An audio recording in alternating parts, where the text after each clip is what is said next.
The consideration of creatures is further necessary, not only for the building up of truth, but also for the destruction of errors. For errors about creatures sometimes lead one astray from the truth of faith, so far as the errors are inconsistent with true knowledge of God. Now, this happens in many ways. First, because through ignorance of the nature of creatures men are sometimes so far perverted as to set up as the first cause and as God that which can only receive its being from something else, for they think that nothing exists beyond the realm of visible creatures.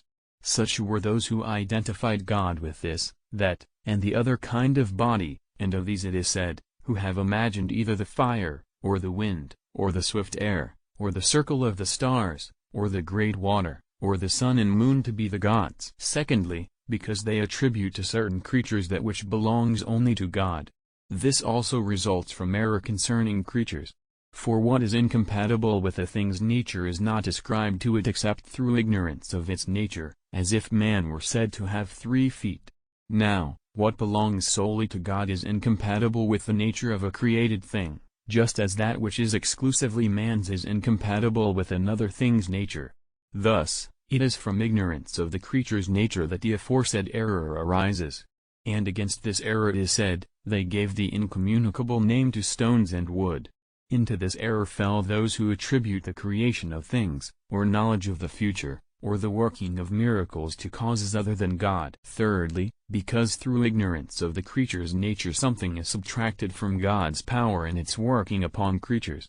This is evidenced in the case of those who set up 2 principles of reality, in those who assert that things proceed from God, not by the divine will, but by natural necessity, and again, in those who withdraw either all or some things from the divine providence, or who deny that it can work outside the ordinary course of things. For all these notions are derogatory to God's power. Against such persons it is said, who looked upon the Almighty as if he could do nothing, and, you show your power, when men will not believe you to be absolute in power. Fourthly, through ignorance of the nature of things, and, consequently, of his own place in the order of the universe, this rational creature, man, who by faith is led to God as his last end, believes that he is subject to other creatures to which he is in fact superior.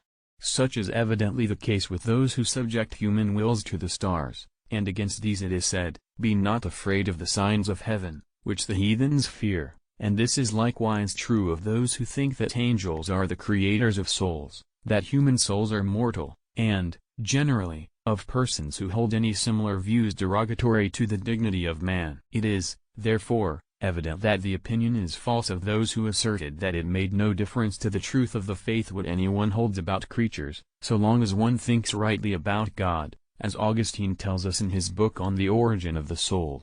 For error concerning creatures, by subjecting them to causes other than God, spills over into false opinion about God, and takes men's minds away from him, to whom faith seeks to lead them. For this reason Scripture threatens punishment to those who err about creatures, as to unbelievers, in the words of the Psalm, because they have not understood the works of the Lord and the operations of his hands. You shall destroy them, and shall not build them up, and, these things they thought and were deceived, and further on, they did not esteem the honor of holy souls,